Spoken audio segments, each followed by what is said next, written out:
Hoje o vídeo é sobre um tema que está pegando fogo no Palmeiras: a saída de Facundo Torres, o impacto no planejamento de 2026 e, principalmente, as críticas cada vez maiores ao técnico Abel Ferreira.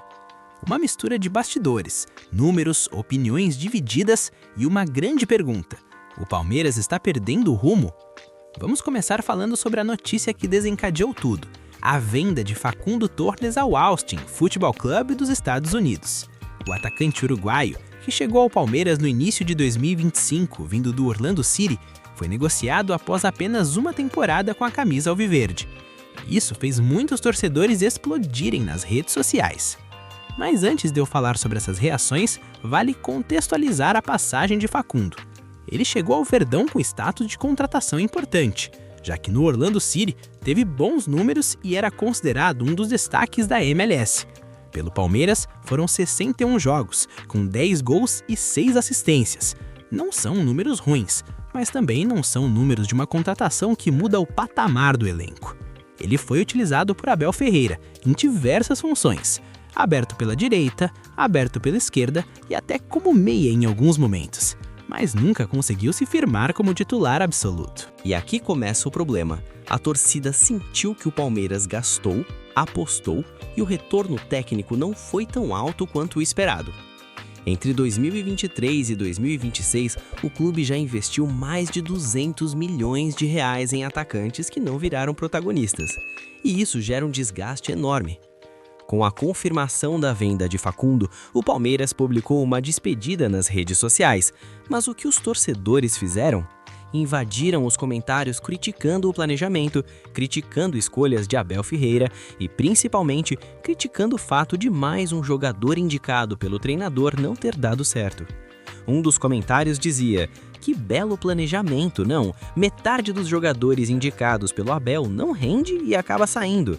Outro torcedor escreveu: "Mais uma indicação do treinador que dura apenas uma temporada. Até quando vão perder dinheiro?" Esses comentários revelam algo muito maior. A paciência do torcedor cresceu muito ao longo dos anos com Abel, mas agora está diminuindo. Não pelo trabalho dentro de campo, que historicamente é excelente, mas sim pelo mercado. E aqui vale contextualizar ainda mais. Desde que Abel Ferreira chegou ao Palmeiras lá em 2020, ele sempre quis um nível muito alto de competitividade e de intensidade de elenco. O Palmeiras gastou, e gastou muito para entregar isso. Algumas contratações viraram acertos gigantes, como Rafael Veiga assumindo o protagonismo, a evolução de Danilo, que depois foi vendido, a transformação de Rony em peça-chave, a volta de Dudu, Endrick surgindo como joia, mas outras não deram certo. Kevin, Bruno Tabata, Arthur, Caio Paulista e agora Facundo Torres entra nessa lista que o torcedor chama de investimentos que não renderam. O ponto central aqui é que o Palmeiras vive uma espécie de transição. O time que foi multicampeão entre 2020 e 2023 sofreu desgastes naturais. Jogadores envelheceram, alguns foram vendidos, outros caíram de rendimento, e o clube tentou repor. Só que repor com excelência no futebol é sempre muito difícil. Outro ponto que agrava a situação é a derrota por 4-0 para o Novo Horizontino no Paulistão. Essa derrota não foi só um tropeço, ela foi simbólica e pegou muito mal. Era o tipo de jogo que o torcedor não admite perder da forma que foi. Um time completamente desorganizado, lento, sem criatividade, sem intensidade e com jogadores que não pareceram entender a proposta do jogo. Essa derrota aumentou ainda mais a pressão em cima de Abel, porque para o torcedor parece que o treinador está pedindo reforços, eles chegam, mas não funcionam. E esse é o tipo de erro que o palmeirense teme: gastar demais sem retorno esportivo. Outro debate importante é sobre a origem das contratações. Nos últimos anos, vários jogadores chegaram ao Palmeiras vindos da MLS. A Liga Norte-Americana cresceu, mas muitos ainda enxergam como um campeonato de intensidade menor. Isso gera preconceito? Gera, mas também levanta um ponto importante: é um mercado seguro para vender, mas nem sempre é o melhor mercado para buscar jogadores prontos para o Brasil. E alguns torcedores comentaram: não tragam mais ninguém daquela liga fraca. Mas o que muita gente não sabe é que o Palmeiras não decidiu vender o Facundo apenas porque não rendeu tecnicamente. O clube também pensa na saúde financeira. O dólar está alto e um jogador que tem um mercado ativo nos Estados Unidos sempre tem chances de gerar lucro. O Palmeiras, que trabalha com um orçamento rígido, viu a proposta como boa para equilibrar caixa e reformular o elenco. Outro detalhe interessante é que o Palmeiras, mesmo vendendo jogadores, tem uma das melhores gestões financeiras do Brasil. Só que o problema não é dinheiro. O problema, na visão da torcida, é deixar o elenco cada vez mais raso. Perdeu Dudu, Endrick, Richard Rios, Estevão e agora Facundo saiu e as reposições não convenceram. E isso gera desconforto, especialmente porque o maior rival de títulos dos últimos anos, que é o Flamengo, tem feito contratações de impacto.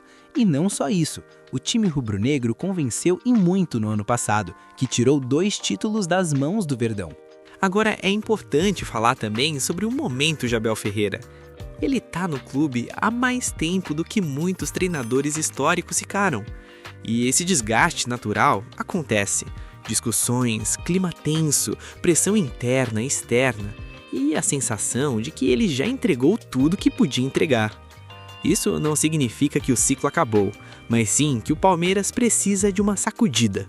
E quem vai dar essa sacudida? A diretoria? O treinador? Os jogadores? Para piorar, o próximo jogo é um clássico, Palmeiras versus São Paulo. E clássico nunca é só um jogo, é o divisor de águas. Se o Palmeiras perde, a pressão estoura. Se vence, ganha confiança e diminui a crise. E outra curiosidade, esse jogo será na Arena Barueri, palco que sempre gerou opiniões divididas entre torcedores. Falando do Facundo uma última vez, ele é jovem, tem potencial, tem habilidade, mas talvez nunca tenha se encaixado no estilo de jogo do Abel. O treinador gosta de intensidade, transição rápida, marcação forte. E o uruguaio sempre foi mais técnico, mais cadenciado, mais tático. Isso ajuda a explicar, mas não apaga a sensação de dinheiro desperdiçado. A grande verdade é que o Palmeiras está em um momento de cobrança. Um momento em que a torcida exige performance, exige elenco forte, exige reposição imediata. E Abel, mesmo com seu currículo histórico, está sendo questionado como poucas vezes antes. Ele é alvo não pela sua história, mas pelo presente. E no futebol, infelizmente, quase ninguém vive de passado. O futuro do Palmeiras agora depende de algumas decisões importantes. Contratar melhor, encaixar reforços com inteligência, reorganizar o vestiário, recuperar confiança após uma goleada humilhante e, principalmente, vencer clássicos. É isso que determina se o time está em crise ou apenas passando por turbulência. E claro, a torcida também precisa entender que nem sempre a culpa é de uma pessoa só. Futebol é complexo, mercado é complexo, jogadores são seres humanos, planejamento é feito a longo prazo. E às vezes, mesmo com boa intenção, boas ideias e investimentos altos, as coisas simplesmente não funcionam.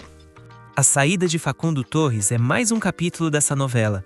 Um sinal de alerta, um lembrete de que o Palmeiras precisa se reinventar, precisa ajustar processos e precisa retomar a hegemonia que construiu nos últimos anos. Mas para isso, precisa que Abel, diretoria, jogadores e torcida estejam alinhados, o que claramente não está acontecendo neste momento.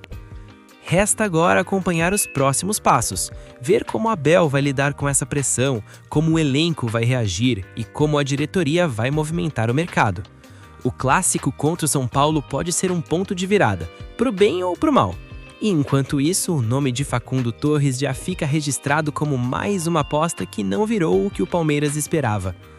Mas o futebol é assim, feito de ciclos, altos e baixos, acertos e erros. E o Palmeiras, com sua história gigante, certamente terá capítulos melhores pela frente. A questão é, quando eles vão começar? Fica aí a pergunta. Mas e você, torcedor palestrino, o que achou dessa notícia envolvendo a venda do Facundo Torres? Deixe nos comentários a sua opinião e se inscreva no canal para não perder nenhuma notícia do mundo do futebol. Até o próximo vídeo!